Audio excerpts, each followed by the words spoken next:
Imagine a conscious contact with God so strong that no matter what you are doing or not doing, that no matter what your kids are up to or not up to, and that whether you've got the person of your dreams or they're just not cooperating, that you are happy, content, and at peace.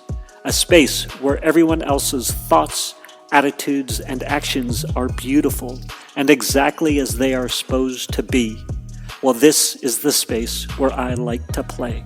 My name is Mischa Z, and this is today's Bitch Slap. Join me as I shed light on the thoughts, actions, and attitudes that are causing you pain, and we train our minds to go to the capital S inner self, the joy that is waiting for us, the God within. Timestamp 8:45 and 38 seconds p.m.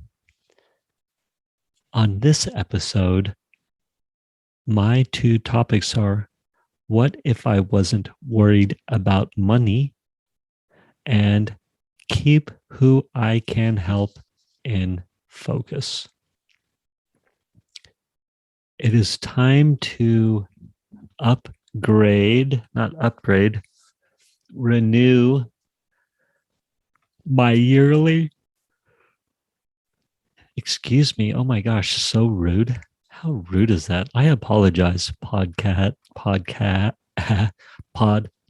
audience, for my rude yawning.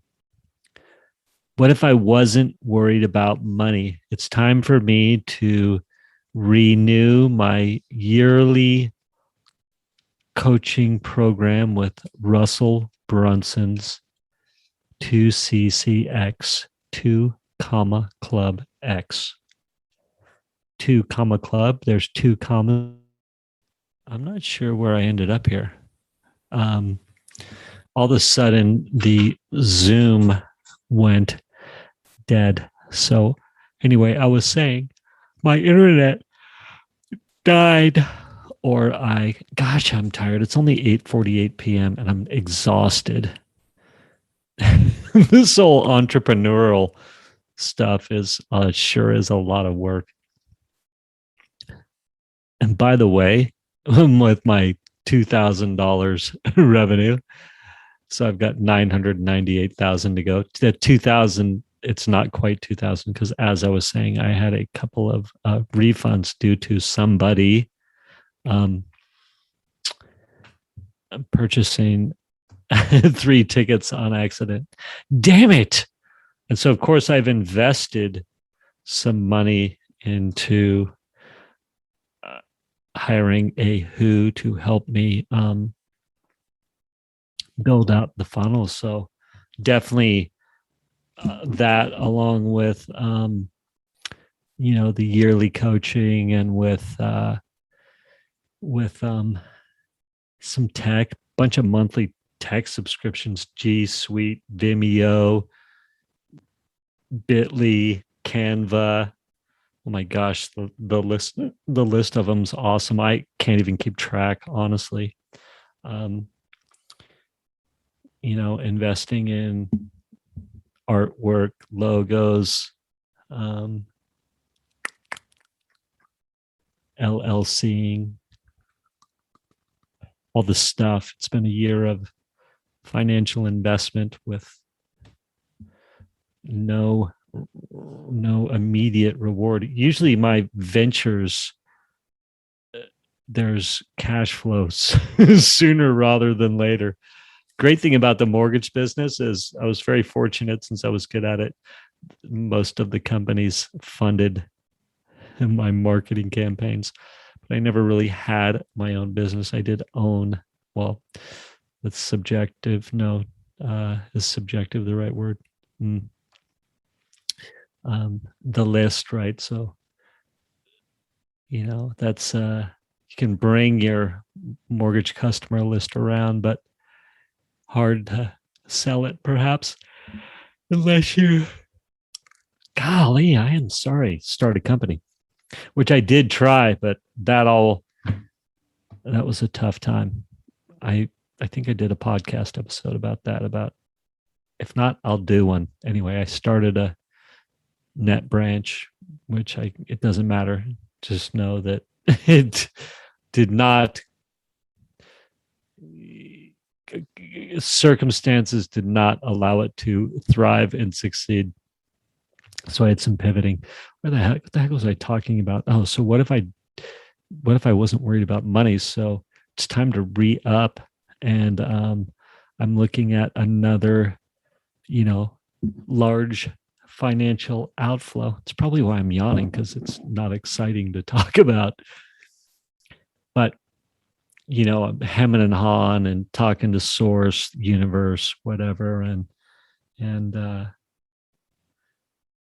and the thought came to me: what would I do if I wasn't concerned about money? If I didn't care about the financial aspect of it? I'd have already renewed for next year. I'll be perfectly honest with you. If I didn't have the limiting belief or the fear of finances, financial insecurity, right? So that can mean a few things. I definitely think this is a worthy conversation. One is that, I invest the money and I have no financial return from that directly. And then it's perhaps could be perceived as a waste of money, shall we say. But what if I didn't care? What if I was like, hey, this is super fun. I'm learning a lot. It's awesome. Great. No financial validation comes as a reward, or it's a losing proposition on a balance sheet. What if I didn't care? And I was like, it's an education. Heck with it. You'd pay to go to school, and what if there was no direct correlation to further financial success from it? So I couldn't be like, oh yeah, I learned all this stuff, although I didn't monetize directly. At least I could tie it to, oh, I got a job or this or that, right? And then there's also the idea that, it could very well be an investment that does monetize at some point. What would I do if I knew that the payoff was there? Would I do it? Heck yeah, I'd do it, right? So these are interesting thoughts to contemplate. And I was definitely very clear in my head that I was like, oh, if I didn't care about money, honestly, like if I didn't care, heck yeah, I'd do it, because it's kind of fun. Stretching me, learning a lot. So I was like, is that the tell to just do it? Right? Is that the tell? Or I don't know. It's interesting. So I'm contemplating it. Realistically, I probably will sign up again, but I'm definitely thinking, wondering. Um, and this lack, it also is tied to this idea of lack, like looking at what I just interviewed this guy. I can't remember his name. Yes, I can. Francis Pichet. Francis Pichet, French dude. But he just coincidentally, I interviewed him a couple of days ago, had said, this whole idea of limiting belief, of like, he was telling me a story about how he was worried about money and so didn't make the decision to pivot and take a trip or invest in some class or something. I can't remember exactly what it was, but it came back around 10 years later, the same scenario, and he had some regrets by not doing it. And the same scenario came back to him, and he found himself with the same reasons why not to do the thing. And he's like, oh my God, it hit me. Like, I was worried about what I was going to lose versus what I might gain. And as soon as I realized that, I signed on and I took the trip wherever it was. And of course, the connections or the things that came of it were powerful and well worth whatever financial investment he put into the trip. So I was like listening to that. I'm like, oh yeah, I'm definitely thinking about, as far as like the coaching is concerned, what I may lose versus what's to gain. And so it's a sort of a lack mentality versus an abundance mentality, I think is how people might say that. And then also, like, there's some other interesting things around it. Those are the main points. The other ones are sort of fleeting in my mind right now, but it's like this idea of sticking with it, not